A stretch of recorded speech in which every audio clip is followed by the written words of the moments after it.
Praise the Lord. Good morning. கர்த்தர் நல்லவர், அவர் கிருபை என்றும் உள்ளது. 1 நாளாகமம் 28ஆம் அதிகாரம் 9ஆம் வசனம். நீ கர்த்தரை தேடினால் கர்த்தர் உனக்கு தென்படுவார். 1 நாளாகமம் 28ஆம் அதிகாரம் 9ஆம் வசனத்தின் ஒரு பகுதி. 2025ஆம் ஆண்டு பாதி நாட்கள் முடிவடைந்து விட்டன. அதாவது 6 மாதங்கள் கடந்து விட்டது.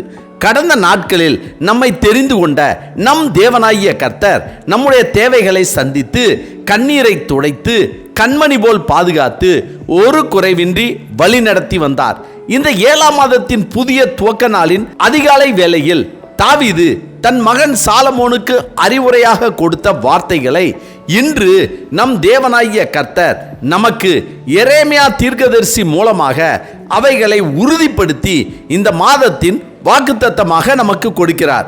அதாவது ராஜாவாகிய தாவீது தன் ஜனங்கள் எல்லோருக்கும் முன்பாகவும் தன்னுடைய மகன் சாலமோனுக்கு முன்பாகவும் இஸ்ரவேலின் தேவனாகிய கர்த்தர் என் தகப்பனுடைய வீட்டார் எல்லாரிலும் என்னை தெரிந்து கொண்டார், என் தகப்பனுடைய குமாரர்கள் எல்லோருக்குள்ளும் என்மேல் பிரியம் வைத்தார். கர்த்தர் எனக்கு அநேகம் குமாரர்களை தந்தருளினார். ஆனாலும் இஸ்ரவேலை ஆளும் கர்த்தருடைய ராஜ்ய பாரத்தின் சிங்காசனத்தின் மேல் உட்காருகிறதற்கு அவர் என்னுடைய எல்லா குமாரரிலும் என் குமாரனாகிய சாலமோனை தெரிந்து கொண்டு அவர் என்னை நோக்கி, உன் குமாரனாகிய சாலமோனே என் ஆலயத்தையும் என் பிரகாரங்களையும் கட்டக்கடவன். அவனை எனக்கு குமாரனாக தெரிந்து கொண்டேன், நான் அவனுக்கு பிதாவாய் இருப்பேன் என்றார். எனவே என் குமாரனாகிய சாலமோனே, நீ உன் பிதாவின் தேவனை அறிந்து அவரை உத்தம இருதயத்தோடும் உற்சாக மனதோடும் சேவி. கர்த்தர் எல்லா இருதயங்களையும் ஆராய்ந்து நினைவுகளின் தோற்றங்களை எல்லாம் அறிகிறார். நீ அவரை தேடினால் அவர் உனக்கு தென்படுவார், நீ அவரை விட்டுவிட்டால் அவர் உன்னை என்றைக்கும் கைவிடுவார் என்றார். அதேபோல் தேவனுடைய ஆவி ஒத்தேத்தின் குமாரனாகிய அசரியாவின் மேல் இறங்கினதால் அவன் வெளியே ஆசாவுக்கு எதிர்கொண்டு போய் அவனை நோக்கி, ஆசாவே, யூதா பென்யமீன் கோத்திரத்தின் சகல மனுஷர்களே கேளுங்கள், நீங்கள் கர்த்தரோடு இருந்தால் அவர் உங்களோடு இருப்பார், நீங்கள் அவரை தேடினால் உங்களுக்கு வெளிப்படுவார், அவரை விட்டார்களாயில் அவர் உங்களை விட்டு விடுவார் என்றார். ஆம், நம் தேவனாகிய கர்த்தர் அவரை தேடுகிற இருதயங்களை ஆராய்ந்து அறிந்து அதற்கு பதில் கொடுத்து நம்மோடு கூட இருக்கிற தேவனாய் இருக்கிறார். தாவீது தன் மகன் சாலமோனுக்கும் அசிரியா ஆசா ராஜாவுக்கும் யூதா பென்யமீன் கோத்திரங்களின் சகல மனுஷர்களுக்கும் சொன்ன அறிவுரைகள் நமக்கும் பொருத்தமானவைகள்.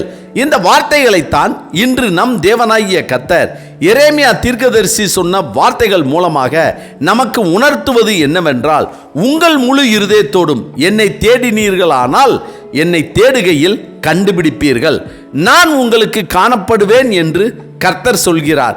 மேலும் கர்த்தர் நம்முடைய இருதயத்தை ஆராய்ந்து அறிந்து உள்ளந்திரியங்களை சோதித்து அறிகிறவராய் இருக்கிறபடியால் நாம் அவரை தேடுகிறதை அறிந்து அவர் நமக்கு காணப்படுகிறவராய் இருக்கிறார். மேலும் நீங்கள் எதிர்பார்த்திருக்கும் முடிவை உங்களுக்கு கொடுத்து, நான் உங்கள் சிறையிருப்பை திருப்பி, நான் உங்களை துரத்திவிட்ட எல்லா ஜாதிகளிலும் எல்லா இடங்களிலும் இருந்து உங்களை சேர்த்து, நான் உங்களை விலக்கி இருந்த ஸ்தலத்திற்கே உங்களை திரும்பி வர பண்ணுவேன் என்று கர்த்தர் சொல்கிறார். எனவே கர்த்தருக்கு பிரியமானவர்களே, நாம் எதிர்பார்த்திருக்கிற முடிவை பெறவும், நம்முடைய சிறையிருப்புகள் மாறவும், நம்மை துரத்திவிட்ட விலக்கி வைத்திருந்த சத்துருக்களுக்கு முன்பாகவே அதே இடத்தில் நம்முடைய தலையை உயர்த்தும்படியாகவும் கர்த்தரிடத்தில் திரும்புவோம், அவரை முழு இருதயத்தோடு தேடுவோம். அவர் நமக்கு வாக்கு கொடுத்தபடியே அவர் காணப்படுகிறவராகவே நமக்கு முன்பாக காணப்பட்டு நம்மை ஆசீர்வதிப்பார். ஆமென். ஜெபிப்போமா. சர்வ வல்லமை உள்ள சேனைகளின் தேவனாகிய கர்த்தாவே, தாவீது மூலமாகவும் அசிரியா மூலமாகவும் எரேமியா தீர்க்கதரிசி மூலமாகவும் நீங்கள் கர்த்தரை தேடினால் கர்த்தர் உங்களுக்கு தென்படுவார் என்ற வார்த்தையின்படியாக, வாக்குத்தத்தத்தின்படியாக எங்கள் தேவனாகிய கர்த்தரை நாங்கள் முழு இருதயத்தோடு உம்மை நோக்கி தேடும்போது தேவரீர் எங்களுடைய தேடுதலை அறிந்து எங்களுக்கு நீர் காணப்படுகிறவராக இருந்து எங்களுடைய எல்லா காரியங்களையும் எல்லா தேவைகளையும் எல்லா நன்மையான ஈவுகளையும் இந்த இந்த மாதத்தில் எங்களுக்கு தந்தரல வேண்டும் என்று ஆண்டவராகிய இயேசு கிறிஸ்துவின் இன்ப நாமத்தில் ஜெபிக்கிறோம் நல்ல பிதாவே. ஆமென் ஆமென். கர்த்தர் நல்லவர், அவர் கிருபை இன்று முழுவதும் நம்மோடு கூட இருப்பதாக. ஆமென்.